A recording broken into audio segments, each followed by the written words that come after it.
सरला बेटी, ओ सरला बेटी, जल्दी से मेरा खाना तैयार कर दो। मुझे राजनगरी पहुंचने में देर हो रही है। इस बार अच्छी तरह से सारा खाना खा ली ना, परंतु मैं आपसे बहुत नाराज हूँ क्योंकि आप मुझे कभी भी नहीं साथ लेकर जाते। अरे मेरी प्यारी बिटिया, राजनगरी यहाँ से कौन सौ मील दूर है, इसलिए मैं तुझे वहाँ पर नहीं लेकर जाता।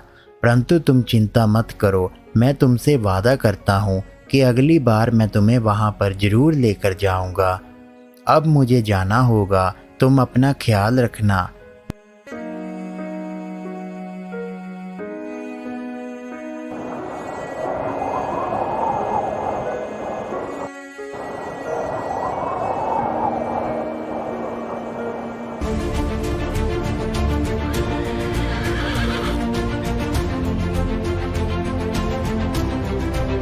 अरे भाई, हम दूर शांतिपुर गांव से यहाँ लकड़ियाँ बेचने आए हैं, इसलिए हमें राजनगरी के भीतर जाने की आज्ञा दीजिए।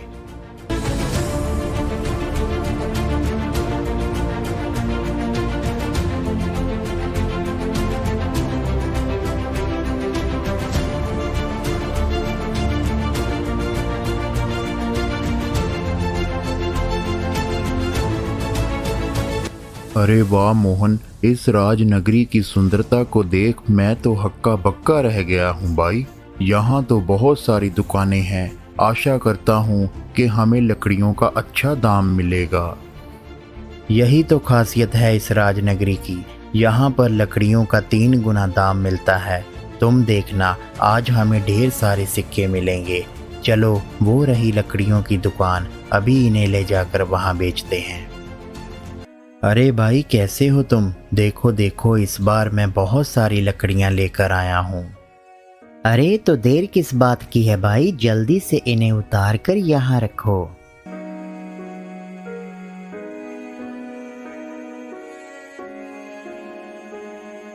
ये क्या भाई, सिर्फ 2 सिक्के?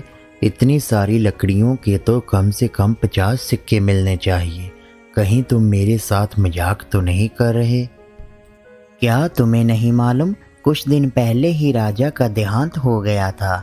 जब से उसके बेटे ने राजपाट संभाला है, तब से उसने इस राजनगरी के सभी कायदे कानून बदल दिए हैं।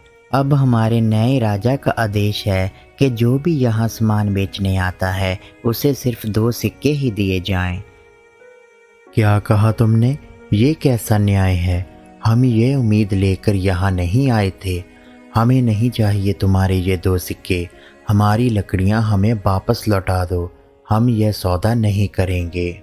माफ़ करना दोस्त, राजा का हुक्म है, अगर एक बार सामान दुकान पर आ जाता है तो फिर कभी भी उसे वापस नहीं किया जाएगा। इसलिए मैं मजबूर हूँ और तुमसे विनती करता हूँ कि ये 2 सिक्के लेकर यहाँ से अपने घर लौट जाओ, वरना कुछ ही समय में सिपाही यहाँ आ सकते हैं। मैं किसी से नहीं डरता, हमें हमारी लकड़ियाँ वापस करो।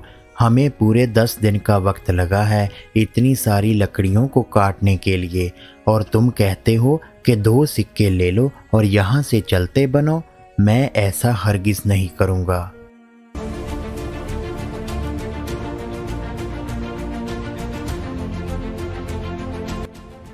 क्या हुआ? यहाँ पर बहस किस बात की हो रही है? तुम लोगों ने इतना शोर क्यों मचा रखा है? देखिए ना जनाब, हम मेहनत करके कितनी सारी लकड़ियाँ लेकर आए हैं।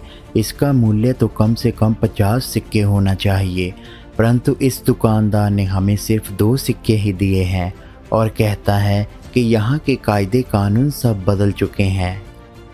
अब यहाँ पर अगर कोई सामान बेचने आता है तो उसे सिर्फ 2 सिक्के ही दिए जाते हैं। यह हमारे राजा का आदेश है और हम सभी को इसकी पालना करनी चाहिए। माफ़ करना, ये कैसा न्याय है? यह तो सरासर मासूम लोगों के साथ धोखा हो रहा है। मैं तुम्हारे राजा के खिलाफ आवाज़ उठाऊंगा। क्या बोला तूने? हमारे राजा के खिलाफ आवाज़ उठाएगा? सिपाहियों, इसे गिरफ्तार कर लो और ले जाकर काल कोठरी में डाल दो।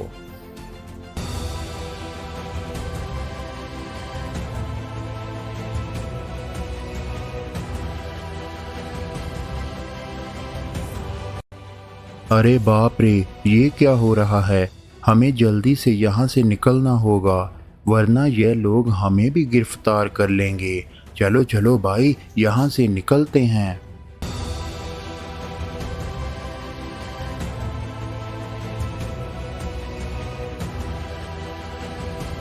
तुम्हारे पिता को राजनगरी के सिपाहियों ने गिरफ्तार कर लिया है बेटी। हम बड़ी मुश्किल से अपनी जान बचा कर आए हैं। हमें माफ़ कर दो, हम चाहकर भी कुछ नहीं कर पाए। भगवान ही जाने अब तुम्हारे पिता के साथ क्या होगा।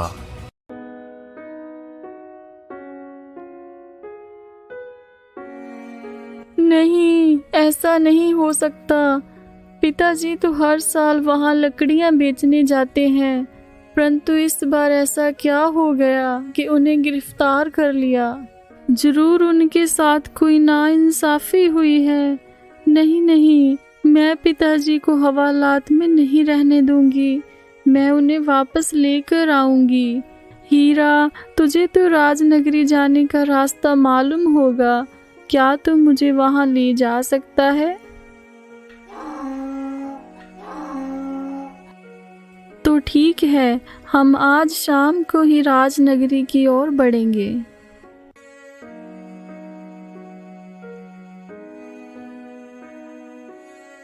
ना जाने बेटी क्या सोच रही होगी कि अभी तक मेरे बाबा खाना लेकर नहीं आए।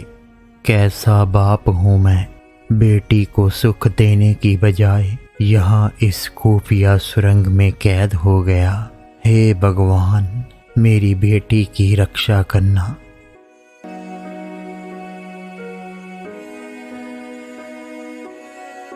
अरे बाप रे, मुझे तो कुछ भी दिखाई नहीं दे रहा। मुझे लगता है हम गलत रास्ते पर जा रहे हैं। अरे वाह, मान गई तुझे उस्ताद। तू तो सचमुच ही बहुत होशियार है। राजनगरी तो सचमुच ही बहुत सुंदर है। जब मैं छोटी थी तो बाबा मुझे इसके बारे में कहानियां सुनाया करते थे। चलो हम आगे बढ़कर देखते हैं, शायद हमें बाबा की कुछ खबर मिल जाए।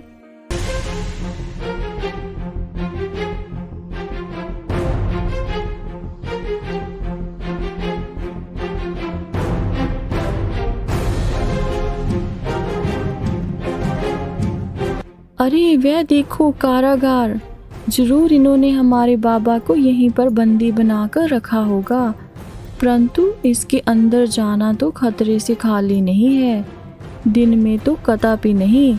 हमें रात होने का इंतजार करना चाहिए। चलो वहाँ एक दुकान के पीछे छुप जाते हैं, किसी को पता नहीं चलेगा।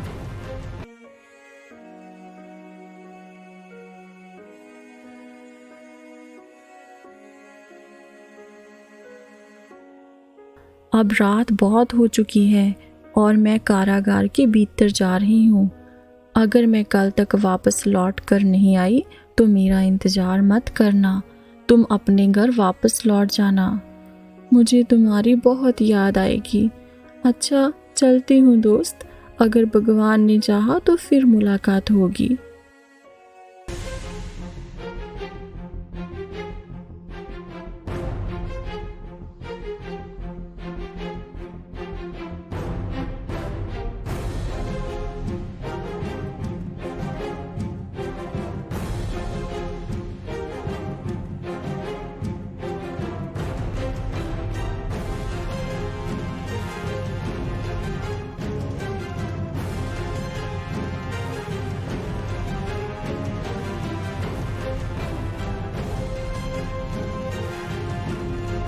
आप कौन हो?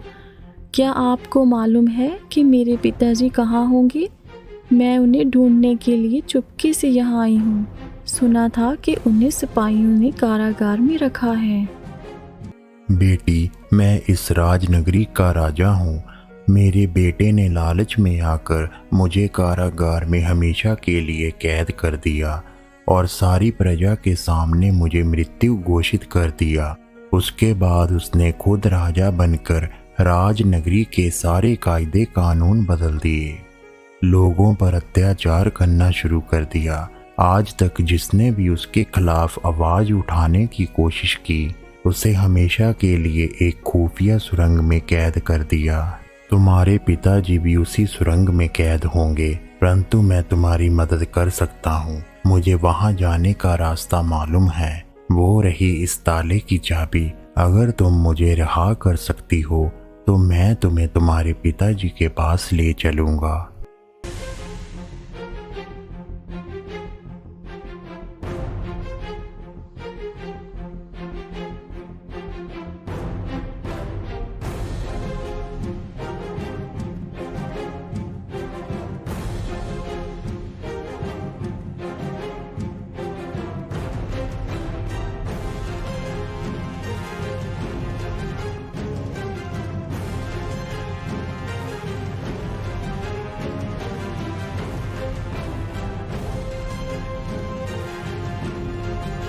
बेटी, तूने यहाँ आने का जोखिम क्यों उठाया?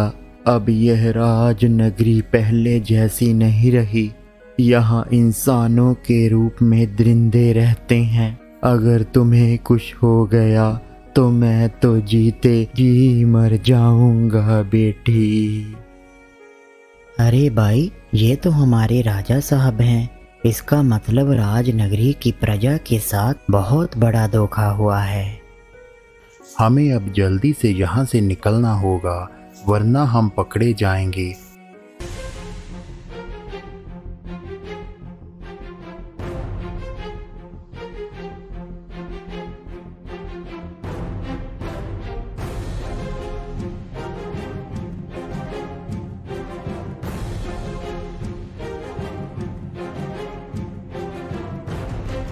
महाराज, अनर्थ हो गया, अनर्थ हो गया महाराज। कारागार और खुफिया सुरंग के सभी कैदी वहां से भाग निकले हैं। हमने एक लड़की को पकड़ लिया है महाराज। लगता है ये सारा माया जाल उसी लड़की का ही बिछाया हुआ था। असंभव! अगर पिताजी प्रजा के सामने आ गए तो हमारा सब किया किराया मिट्टी में मिल जाएगा। राजनगरी के सारे दरवाजे तुरंत ही बंद कर दिए जाएं, कोई भी बाहर ना जा सके। सिपाहियों, जल्दी जाओ, सारी राजनगरी का चप्पा चप्पा शान मारो। पिताजी प्रजा के सामने हरगिज नहीं आने चाहिए, वरना मुझसे बुरा कोई नहीं होगा।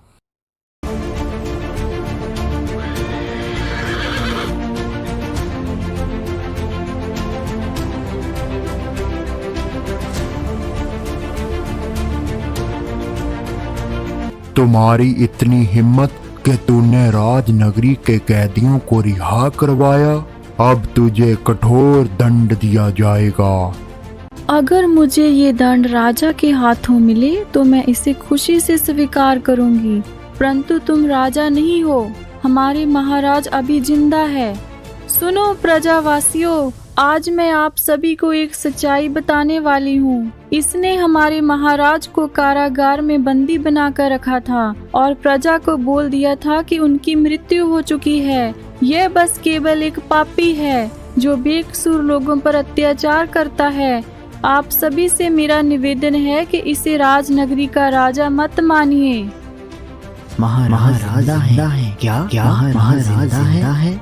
नहीं, ये लड़की झूठ बोल रही है। मेरे पिताजी अब इस दुनिया में नहीं है, उनकी मृत्यु हो गई थी। मैंने अपने हाथों से उन्हें अंतिम समय में विदा किया था। बस बहुत हुआ ये लड़की तुम्हारा ये नाटक। सैनिकों, इसे कठोर दंड देना शुरू करो।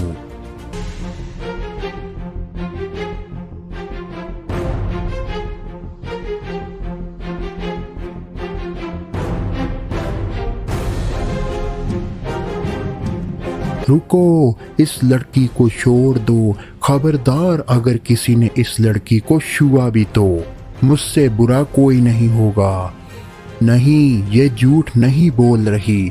मुझे गौर से देखो प्रजावासियों, पिछले 1 वर्ष से इस दुष्ट बेटे ने मुझे कारागार में बंदी बनाकर रखा है। लालच ने इसे इतना अंधा कर दिया था कि अपने ही पिता को इसने कारागार में बंदी बना दिया और खुद राजनगरी पर राज करने लगा और भोले भाले लोगों के साथ अत्याचार होने लगा। अरे बाप रे, ये तो सचमुच ही हमारे महाराज हैं।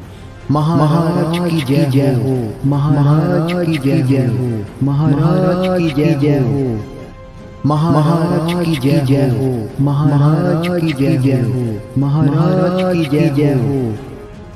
सेनापति, मैं तुम्हें आदेश देता हूँ कि इस दुष्ट को तुरंत ही गिरफ्तार किया जाए। यह तुम्हारे महाराज का हुक्म है। सिपाहियों, इसे पकड़ लो और ले जाकर हमेशा के लिए खुफिया सुरंग में कैद कर दो। ये तुम्हारे सेनापति का आदेश है।